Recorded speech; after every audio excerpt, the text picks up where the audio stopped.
Коронавирусы – это вирусы, которые способны вызвать в человеке респираторные инфекции разной тяжести. Мытье рук – это самый эффективный способ защиты от инфекции. Необходимо соблюдать определенный порядок мытья рук.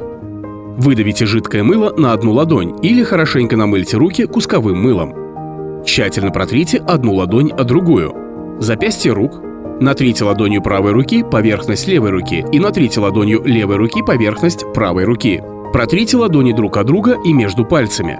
Натрите пальцами правой руки ладонь левой руки. Натрите пальцами правой руки ладонь левой руки. Натрите ладонь правой руки вокруг большого пальца левой руки. Натрите ладонь левой руки вокруг большого пальца правой руки. Не забудьте о кончике пальца. Натрите кончики пальцев правой руки о ладонь левой руки.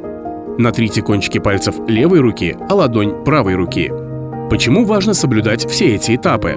Руки – это носители инфекции, и чтобы обезопасить себя и своих близких, вам нужно повторять эту профилактику как можно чаще и особенно после использования туалета.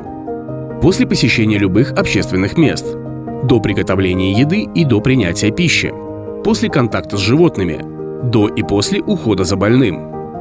Запомните, если у вас наблюдается кашель, повышенная температура или проблемы с дыханием, незамедлительно обратитесь к участковому врачу с вызовом на дом для своевременной диагностики и лечения.